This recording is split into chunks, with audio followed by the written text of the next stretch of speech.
Hey guys, welcome to the vlog. So I'm gonna do some fun things in this vlog, sort of. I just got out of work at Sports Authority, so well, not really. Got out like an hour and a half ago, but I'm still in this shirt because I'm lazy. So I'm gonna read. I have a couple comments to read. Um, One is gonna be very interesting because I haven't really had a chance to read it.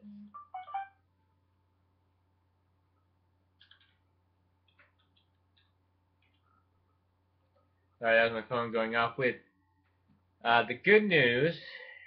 Um, uh, Actually, that ties into Mark's comments. So I'm gonna answer that when I go to read Mark's comments. So you'll have to wait just a little longer.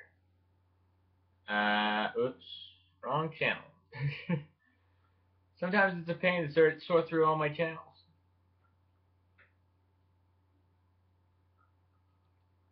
Oh, and yes, I probably no. That's also tied into Mark's comments. So I'll. Oh. So here we go. It's from Emma Louise. Emma Louise, your channel will be linked in the description down below.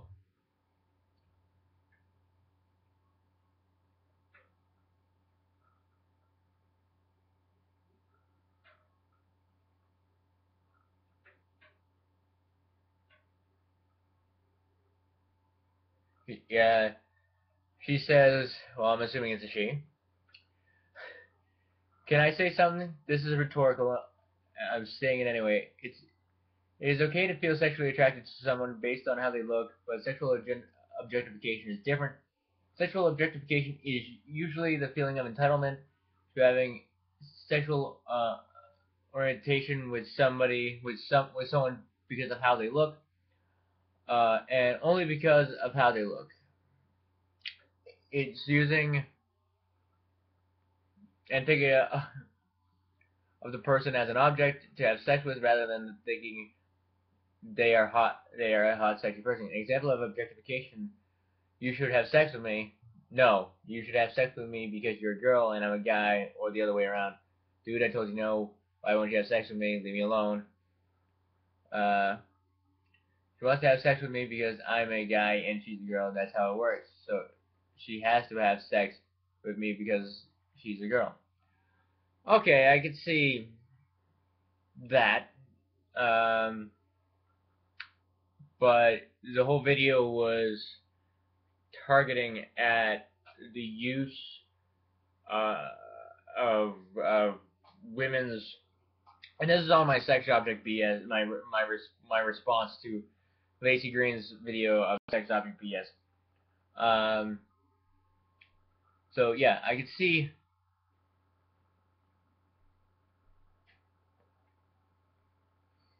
that, but I actually don't. I mean, my whole opinion on that is a guy can feel free to say that, a girl can feel free to say that to the opposite gender or the same gender, depending on whatever is going on. But do I think it's right? Uh, right or wrong doesn't come into it because of freedom of speech. He or she can feel free to say anything they want, and I don't think they should be able to. They shouldn't get in trouble for that. Now, once it crosses the line to physical interaction, unwanted physical, um, unwanted sexual contact, that is crossing the line. Now, in this case, if any guy said that to any girl, now I'm not speaking for all women, but I have a feeling he's gonna go home alone that night.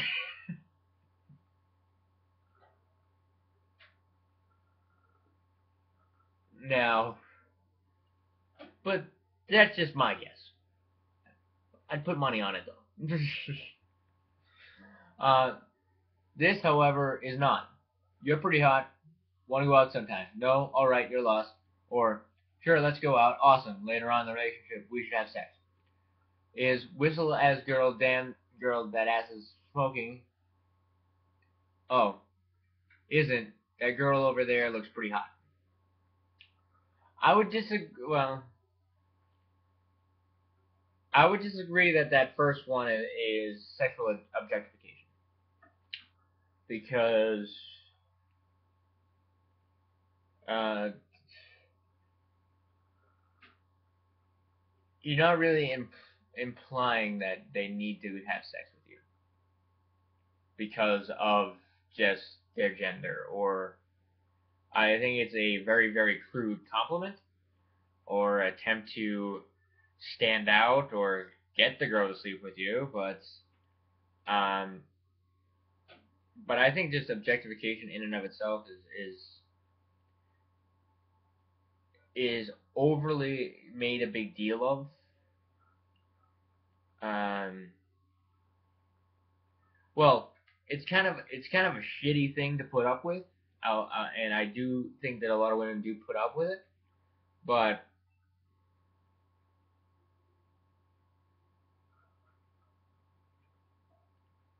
but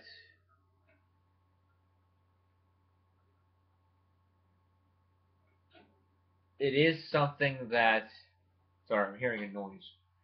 Uh, it is something that um, they have the right to say, even though it is incredibly douchey.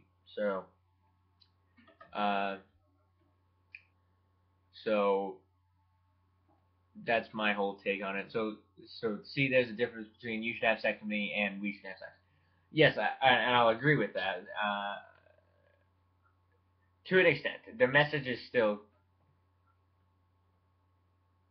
uh, is still kind of there, but my whole take on it was her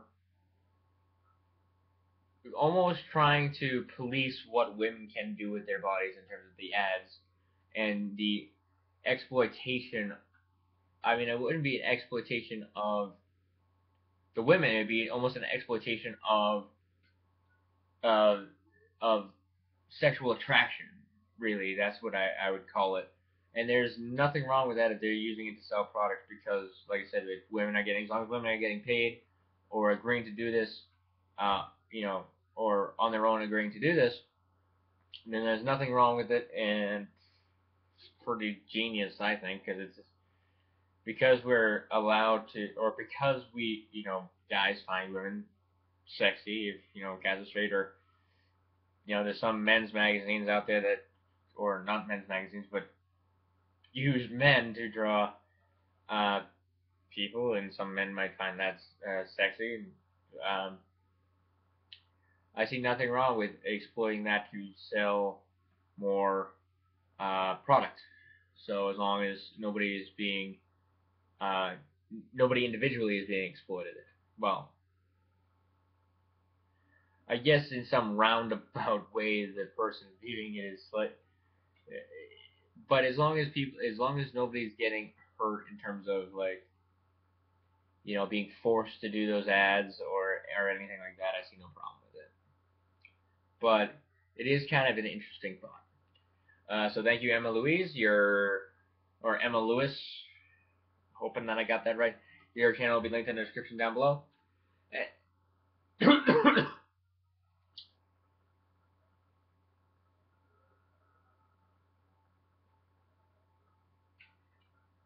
And then Rory left a comment on yesterday's vlog. He said,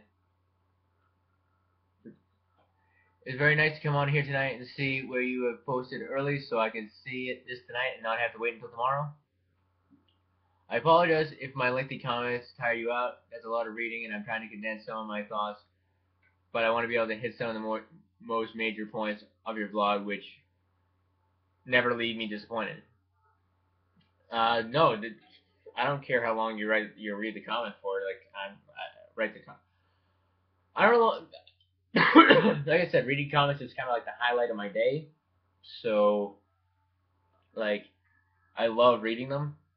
So if you wanna do a 10-page response to it, I mean, I'll have to allot that amount of time in my day, but I wouldn't mind doing it.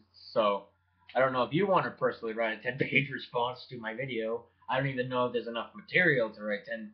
I don't even know if in my video I said 10,000 words or 10 pages worth of words. But if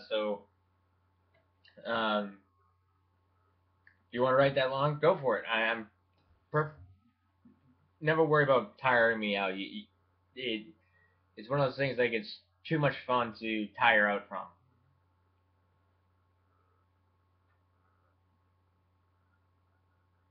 And he says, I absolutely love that black shirt you were wearing. Please tell me it was black and not some other dark color. It was black. I also got a black shirt to wear in a video I want to do soon. Good, it's a good color. Black goes with everything. Yeah, actually, black does go with everything. Now that I think about it, I'm like, does black go with pink? I'm like, good.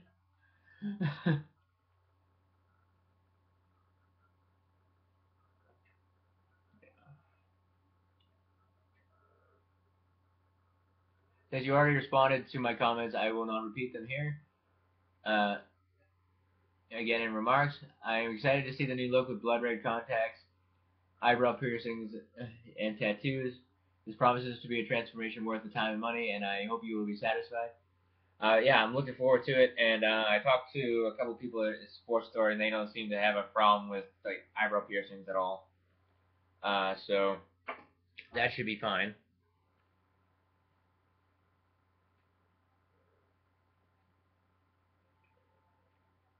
So he says, so do you take a change of clothes with you when you go to work at the gas station in the event that you get your uniform shirt spilled on with garbage?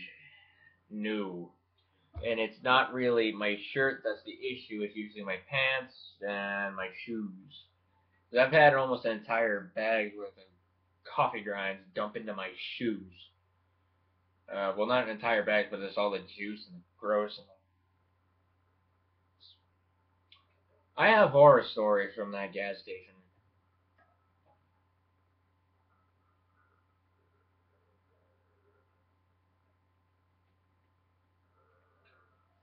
Um, I have seen Sam Harris videos on the subject of religion, and it even surprises me that a lot of what he says hits home with me, and just how many out there think and feel the same way I do. Now, yeah, Sam Harris. Some people have like movie stars that love to meet in person. Some people, and get autographs from. And I do have a couple, but I'm not a big huge movie star fan. Like, there's only a couple of like movie stars that I'd love to meet in person, and one of them being Tom Hanks. Probably the other would be actually just Tom Hanks. Robin Williams unfortunately passed away. um, Actually, I shouldn't laugh at the end of that, but that was quite tragic. But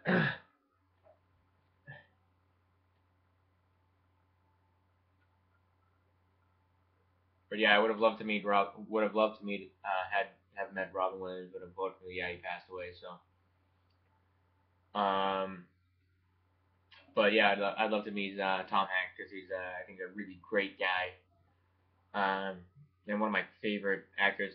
But I also personally love actually directors almost more. Like I'd love to meet Quentin Tarantino. I'd love to meet Steven Spielberg. Um, Not so much Michael Bay. I'm not a huge Michael Bay fan. Um, he does do explosions quite well. um, but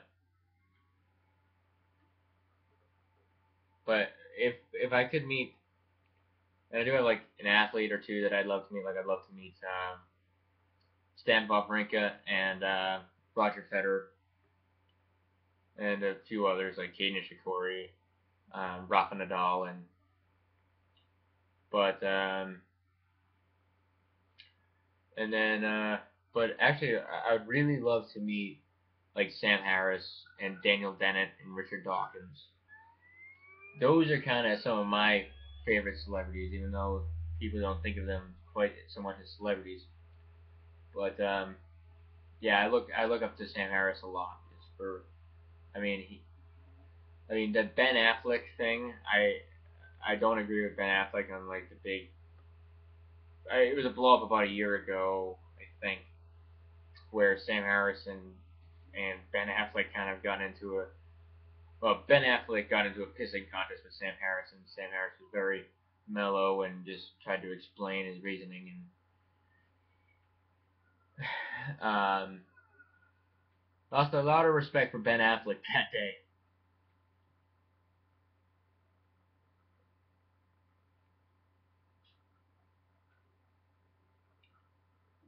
Um,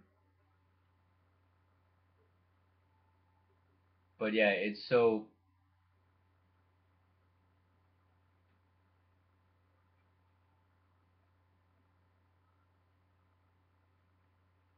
yeah. I mean it is it's nice to find a group of people that actually there's a lot more of us out there than you think. There, if you talk to people, I've found that they do. A lot of them actually have hold the same opinion. A lot of them don't, but in the certain fields that I'm in, especially in the scientific field, and you talk or talk to people, the majority actually think the same way we do. It just when you get into some other fields, that it's a lot different. It just happens to be in the science field that a lot of people think the same way. And actually, I think,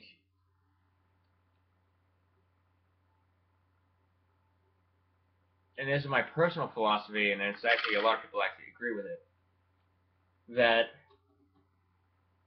just because you have a degree in science does not make you a scientist.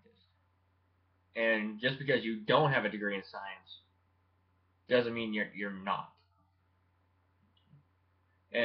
Because what science is in its core value or core idea of science is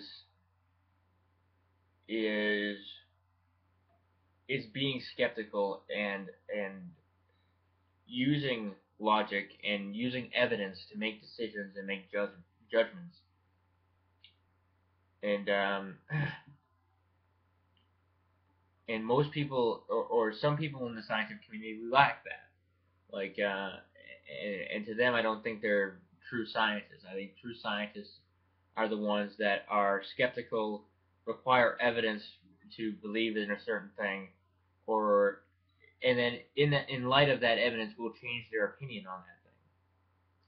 So, for instance, there's an English teacher at my old high school who he has a degree in English. You think that that's as far as you can get from science, but then you talk to him and he's very skeptical and he's very he demands evidence and he demands to make if you're gonna make a claim, he demands evidence. You back it up with evidence. And I'm like, that's the mark of being a scientist, not a degree. Because a degree is a piece of paper. Science is a mind. Being a scientist is a mindset.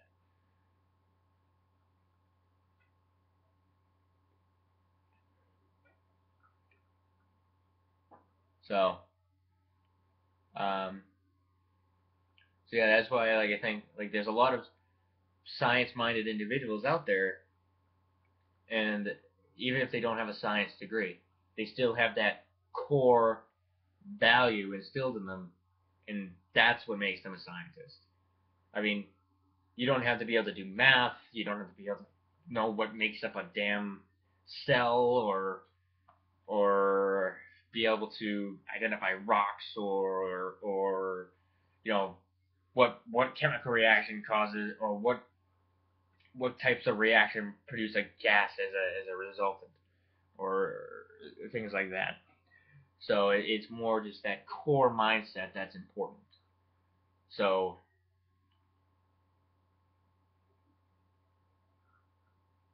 and I think if you got that core mindset, that you can call yourself a scientist and not feel ashamed about that and not feel like you're bullshitting. That's why I call myself a scientist. That's why I call that English teacher a scientist. Um, and that's why I also call Dr. Ben Carson not a scientist. um, yeah, so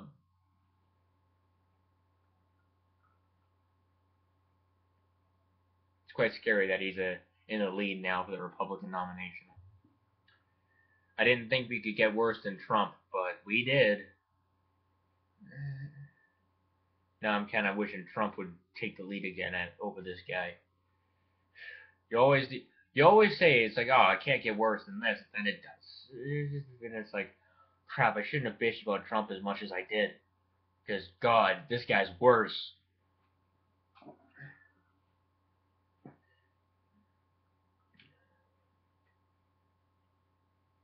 Yeah.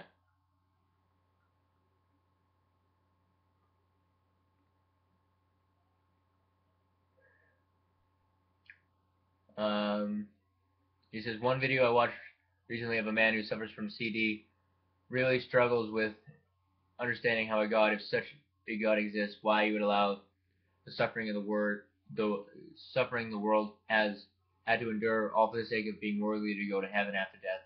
That is not the sort of God he wants to worship, and to hear him speak about God in the way he does reminds me of how I likewise talk. Yes, overall, I think if you were to analyze the characters in the Bible, I think Satan is honestly a more admirable character in terms of morals than God. Um, in the Bible, God to me just sounds like a jealous prick. a, a jealous prick with a lot of power.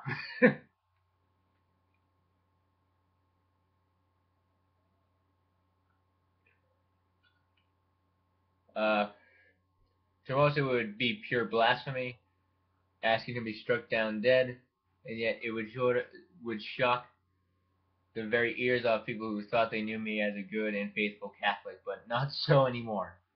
Yes, I used to be the same way. I used to be a very, very Catholic person. I thought I wanted to get into the priesthood and everything, but then I hit the age of reason, and I have a lot of friends to thank for that. Who, I mean, I had a friend in middle school who would pose all these questions to me when I was devout, or not, yeah, basically devoutly Catholic and wanted to get into priesthood and everything. He'd pose a lot of questions like how can you be sure that God created the world, and how can you be what created God then, or pose if something if everything needs a creator, what created God? And he posed a lot of questions like that, and that got me thinking. I mean, not then, but when I hit high school, those questions started to come back, and I started really thinking about them. And then in my freshman year of high school, I'm like, yeah, this whole religion thing is kind of bullshit.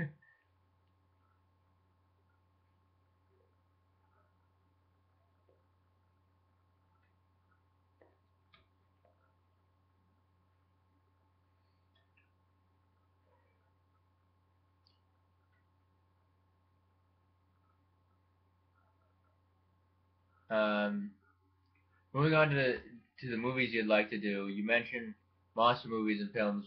What do you call monster movies? Zombies, vampires, or are you talking more slasher type films like A Nightmare on Elm Street, Halloween, and Texas Chainsaw Massacre? Um, and if and he says, "Goddamn Google won't spell massacre for me, but correct, it'll correct other words. And if I leave this page to see how it's spelled, I lose the whole comment." But I think you know what movie I'm referring to. Yes.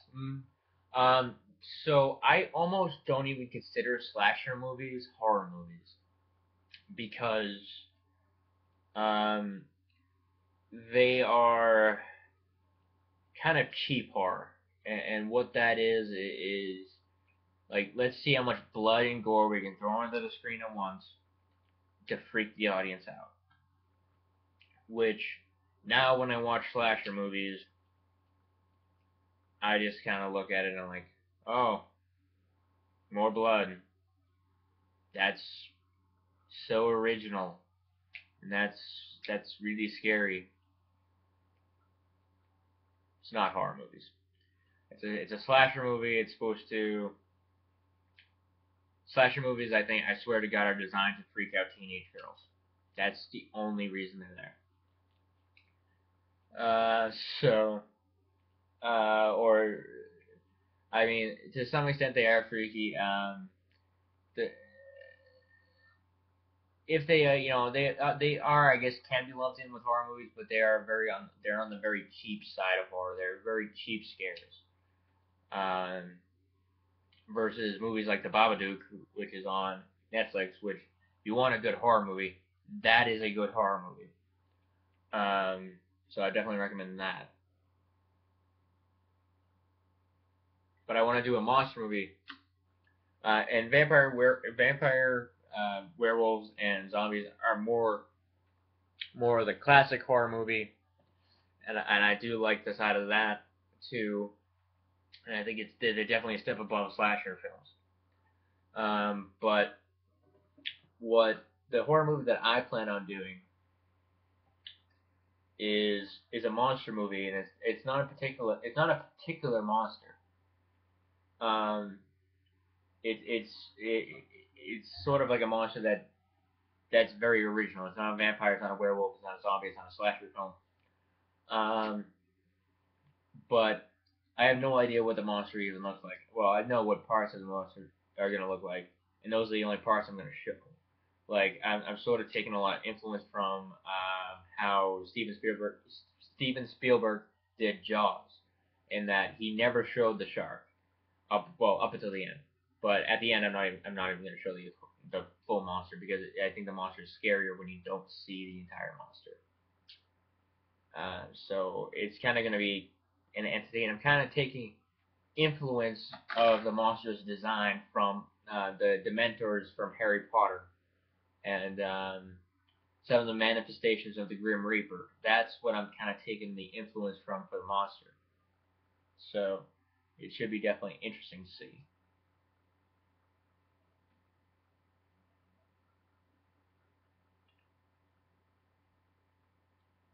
And I'm also looking forward to the holiday movie staples like National Lampoon's Christmas Vacation, How the Grinch Stole Christmas, animated version.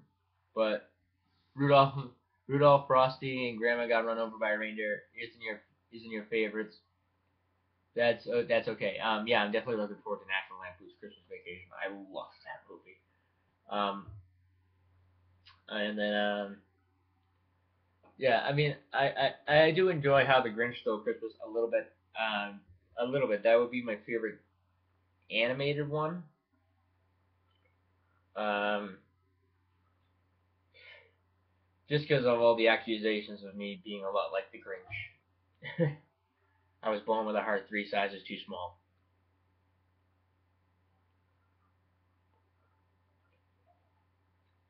Um,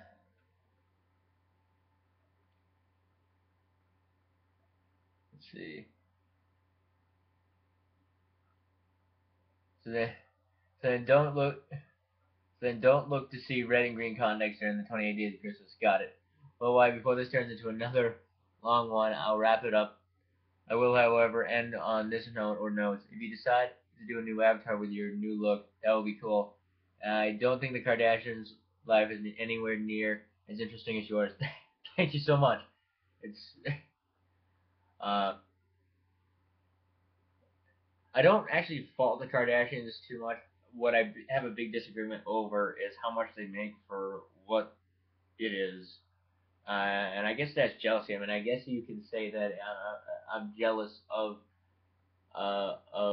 what they do, um, to and how much money they make, um, but to some extent, I think. Well, I'm not really judged. I just think it's ridiculous, and just like this is fun. And even though I make like this is fun, no matter even if I don't make any money off of it, this is fun to do.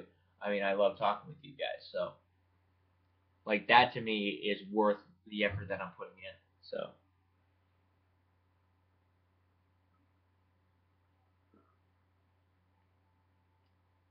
And as for not being socially active, I can't imagine anyone not being drawn to it.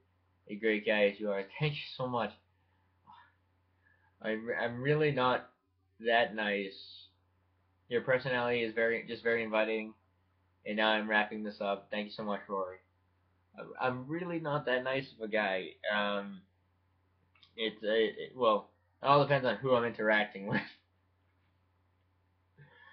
and how frustrated I am with people. Um,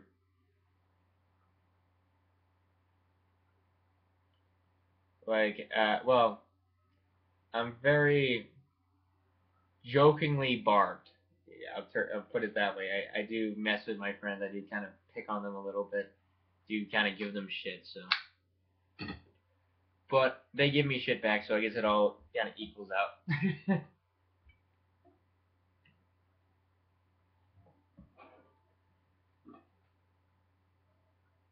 Okay, and then Mark, you left a comment. He said, "Hey Wyatt, so you had a few long days, but good ones. That's always nice. So you worked at the gas station, and you are now regretting going back." Yes, very much so. That must have been some balancing act you did with one foot on the fence and the other one on the dumpster, and still managed to get curdled milk spilled on you. No, that was from a different bag, but not the bag that I had to balance on the dumpster with. But it was a different bag. I was not happy with that. when it, I liked it. I think you're kind of on the fence when it comes to staying because you probably aren't getting paid enough to put up with all that garbage. Pun intended. Um, I'm actually getting paid uh, well for what I'm doing. Well for a gas station attendant. So a gas station cashier, I'm making a good amount of money, but the added work on top of that kind of makes it equal or kind of justifies what I'm making from it. So just how many people work the same shift as you? No one else can take the trash while you watch the register and tend to customers. No, I am the only one. Uh, how it works is only one person on a shift at a time.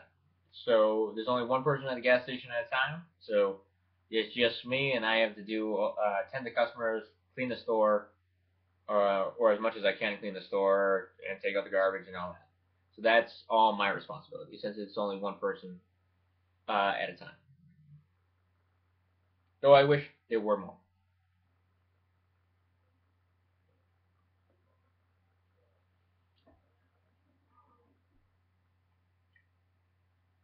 Uh, I like the answers you gave to Doc Rainbow's comments. Very thorough. I also like your take on the subject of religion. It's always nice to see that you're not alone with how you feel, and just from the way you speak, I bet you're a good debater.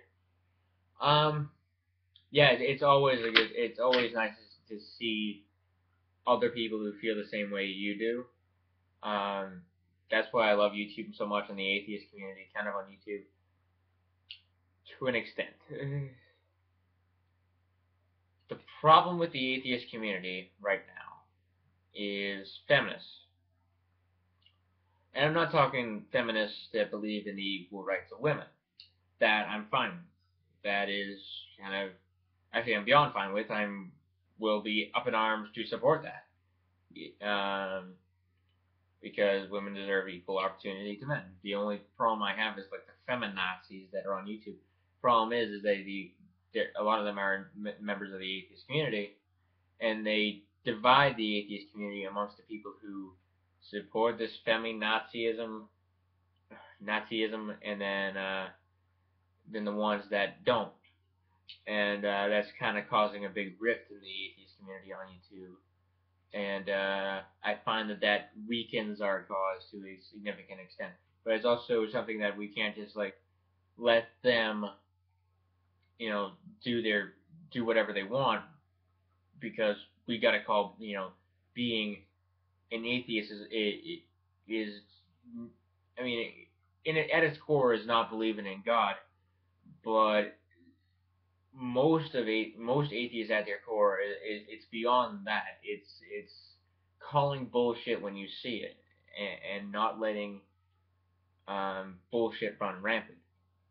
So the biggest thing there is a slight rift on YouTube where between people like Thunderfoot and myself and Cult of Dusty and the Amazing Atheist and Jacqueline Glenn, versus people like Arnita Sarkeesian. Actually, it's mostly Thunderfoot, and then I bet I'm very supportive of Thunderfoot. I agree a lot with what he says. And then against people like Arnita Sarkeesian. What's the other crazy one? But people like Arnita Sarkeesian. Anita Sarkeesian. I can enunciate.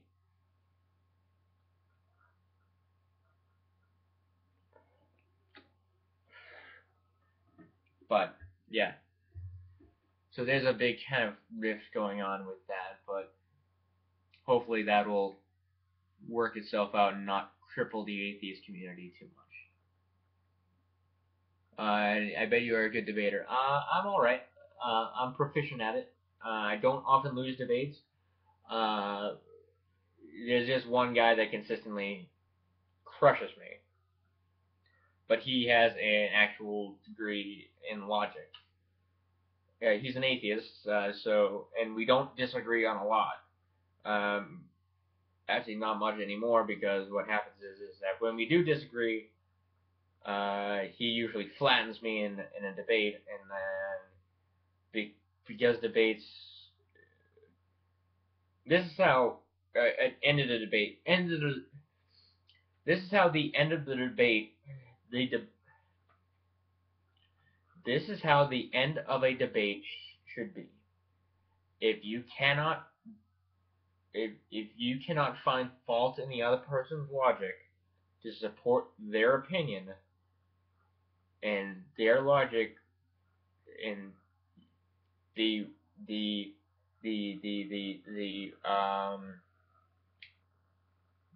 logic that they use against your opinion is correct, then you have the responsibility of adopting their opinion on that subject.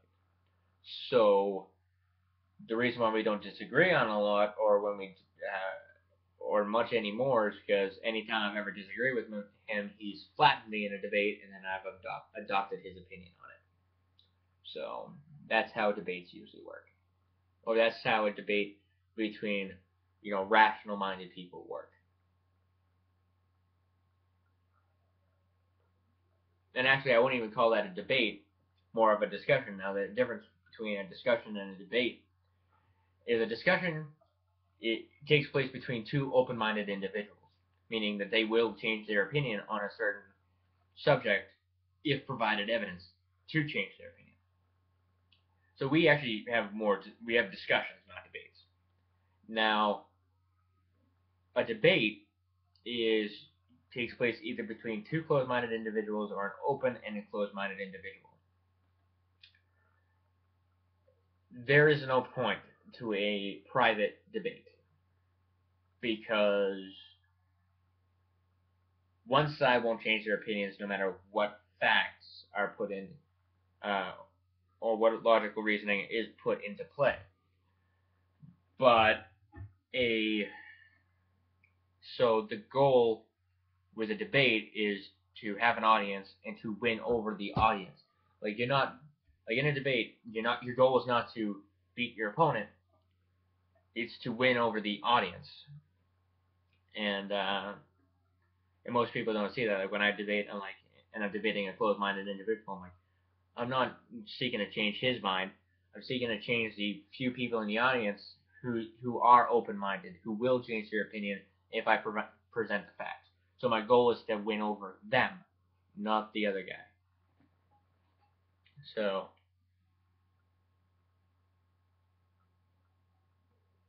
because if you talk to somebody like Ken Ham, you can spout facts till you're blue in the face, and no matter what, he'll say, I'm a Christian. Which he did to Bill Nye, but Bill Nye took it really well. He was just trying to win over the audience. He wasn't trying to specifically win over Ken Ham.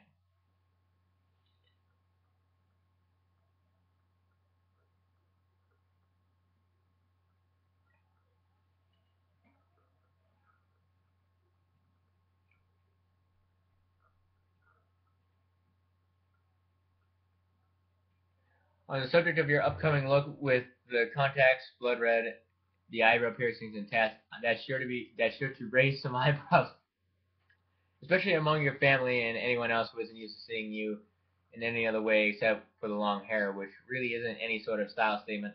To my dad, it is. Uh, since you guys have had a long hair, since guys have had long hair from the beginning of time, um, to my dad, just the long hair is a statement, and not a positive one. Um, but my dad and I have never been on good terms. Well, we used to be, not so much anymore.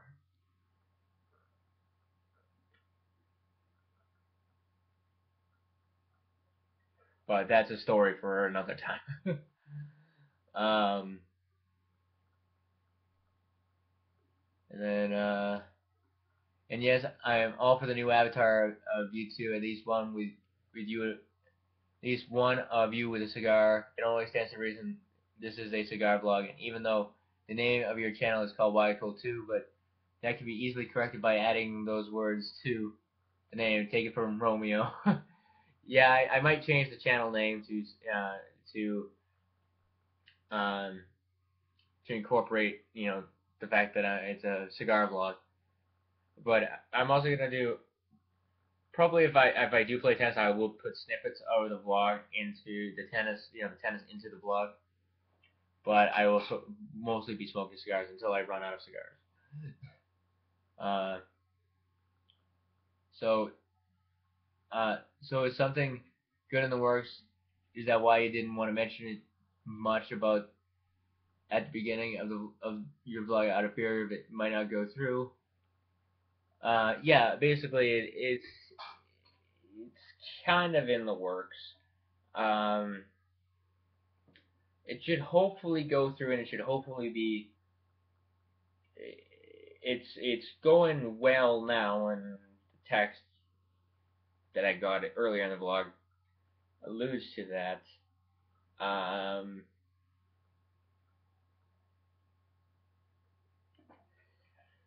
basically, I got a date this Saturday, so that's what I mean. Something good's coming my way, so I got a first date this Saturday, depending on how you define first date. First time I'm meeting this girl in person, I've Skyped with her.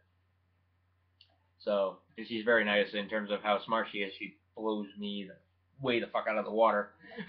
So, it's quite fun to have a. She is very smart. She's very, very smart. She's like scary smart. Like, so, which is which is good because I forget what the comedian said. Is like eventually, don't marry for looks or don't get into a relationship for looks because eventually the skin starts to sag and and so um and but she's very very smart. So she's a very good conversation. So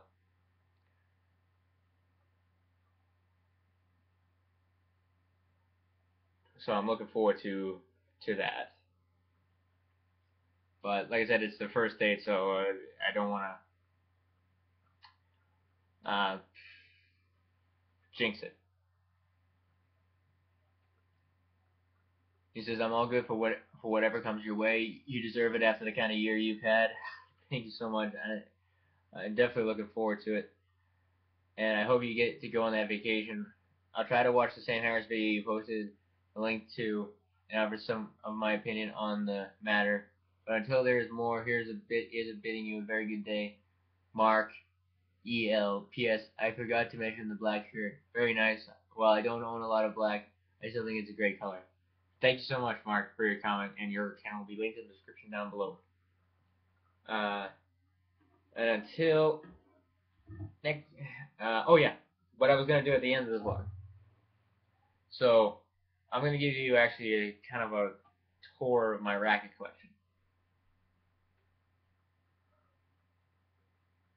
and I got my racket bag right here.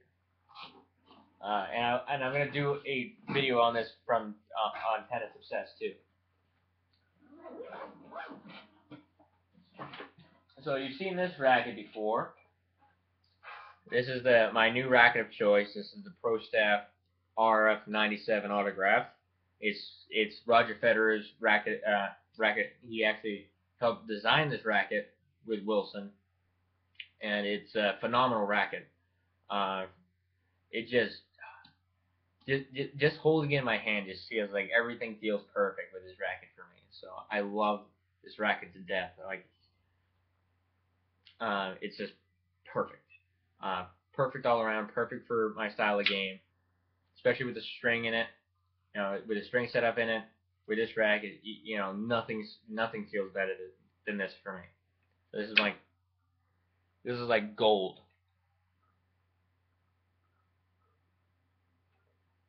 And so I got 4 of these right now at the current time. I do plan on getting 4 more because I do need about 8 if I'm gonna uh, play in play for a week, you know, straight without having to string. I'm gonna need like 8 of these.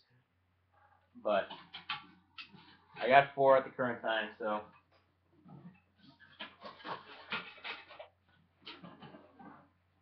And then we're gonna get into some of my other rackets that I just collect.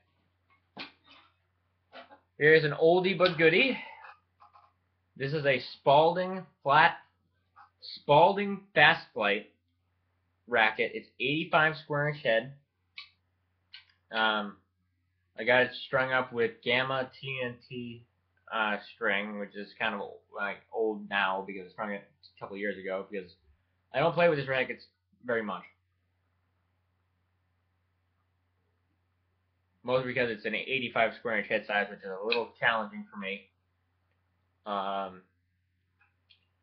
it's really good. It's got a leather grip underneath this. It's got a, it's actually, I'll tell you how old it is. My mother used to use this when she played in high school. And then I got it, and this is the first racket that I ever learned on. And it's actually made out of aluminum, I believe. So it's back when, I mean, it's metal, and I'm pretty confident it's aluminum. It could be steel. I'm very doubtful that it's steel because it's probably in the 12-ounce range, but it's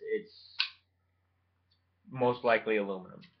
So I really enjoy hitting around with this racket and fooling around with it. It's pretty fun to hit with. Then moving on to this racket. This is my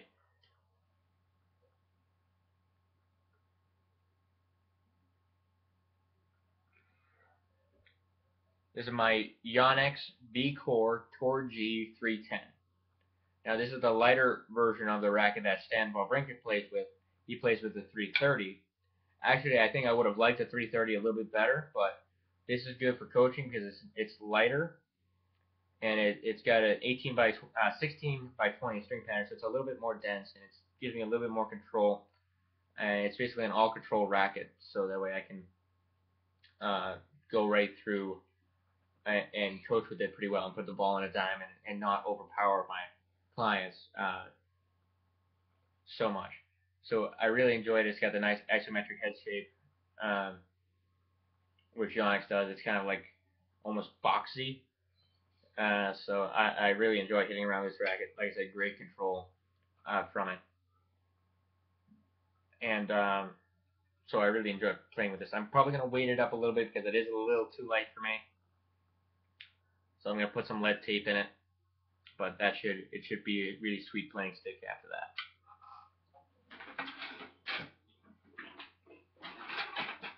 Here is my first good racket that I've ever bought.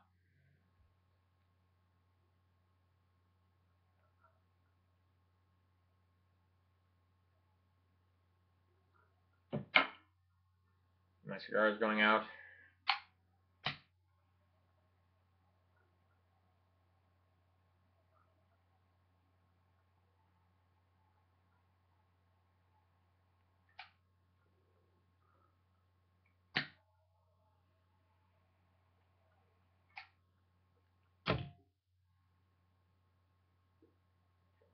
So This is the Wilson Pro Limited 110. This is an oversized racket. It's the first racket that I bought that was good, that I played with in my junior year of high school and halfway through my senior year. I got a Wilson standard Wilson overgrip over it, but the grip underneath it is a Wilson shock shield grip. It has this classic grip, but then it's got a gel underneath it, so it's very shock absorbent. And then I got a shock absorber. Then the string that I have in it is has gel in it, the string, so it absorbs shock well too.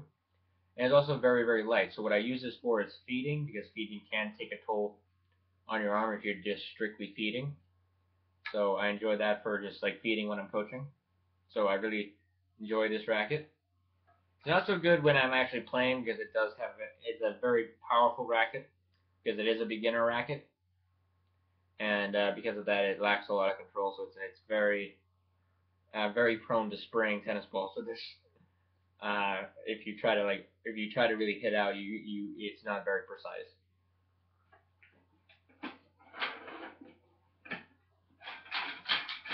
And then this one, which I have broken strings in it, or I broke the string, or actually no, my friend broke the strings in it, which I actually kind of wanted it to, because the strings were kind of going on it anyway, and I kind of wanted to change the string out. But this is the head UTech Graphene MP, which is the same racket Maria Sharapova uses, and it is personally one of my favorites from the headline. Also, this one I'm going to have to weight up. There's the head UTech Graphene Instinct MP.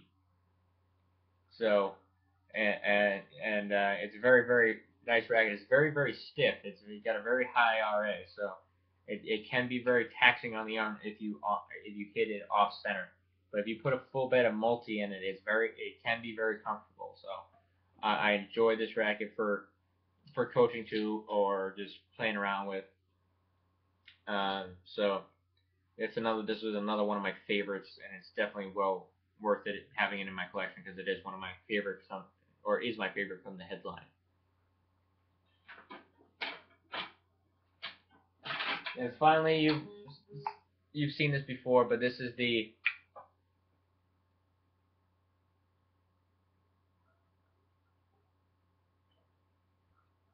my old racket of choice. This is the Wilson Steam 99S. This is the first player's racket that I've ever bought. And I still love it, and I think I'm not switching back to it. I like it, but the Federer racket I like even more.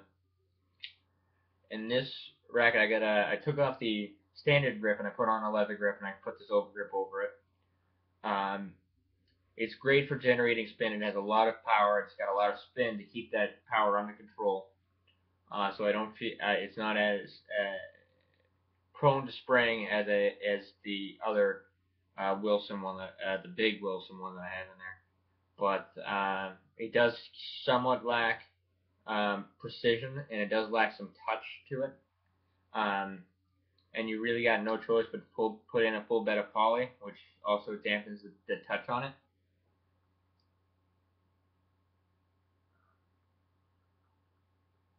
But this is still a fun racket if I want to take out, to hit around with, or to just hit around for fun.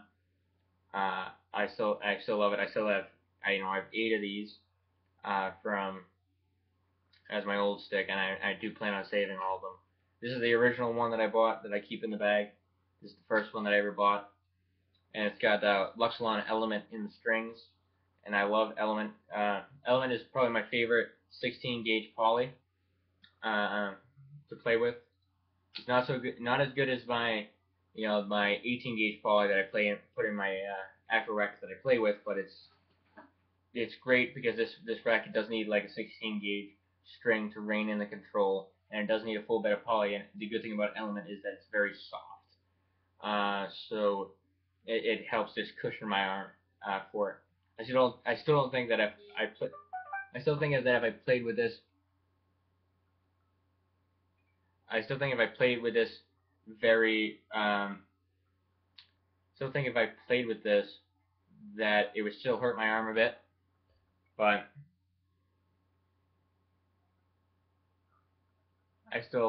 I still absolutely love playing with it, and it's still a great racket for I think it's a great racket for intermediate players to hit with. It's a great for if you're a baseliner. It's a great racket for that. So like I said, this will always be one of my top rackets to play with. So that's kind of my racket collection. I do have a couple. I do have a $20 racket that I gave my sister to use. Uh, but and I did have that $20 racket that I smashed, but that I don't really count as a collector racket because that's kind of just a cheap one that I kind of just throw around. So and I do plan on getting more rackets because I do collect rackets. I'm planning on collecting the Pro Staff 90, the Pro Staff 6190, which is the slightly older version than the 90, not the recently released one, but the slightly older one than that. Either that or I will get the newer 90, depending on which one has the higher swing weight. But I think it's probably going to be the older one, just because I like that a little bit better. And then I plan on getting the Babolat Pure Drive Roddick, which is another one of my favorite rackets, my favorite from the Babolat line. And I do plan on getting the Blade 1820. The 1820 I liked solely because it's very precise. I couldn't play with it as a player's racket because it doesn't have enough power and it doesn't have enough spin. Um, it's really hard to generate spin with it, but as a coaching racket and as just a really comfortable playing racket, you can. It's like butter. So that's another one of my favorites. So I do plan on getting those three for now. So before this turns into a very very long vlog, I will end on that. So I will see you guys in the next vlog. Bye.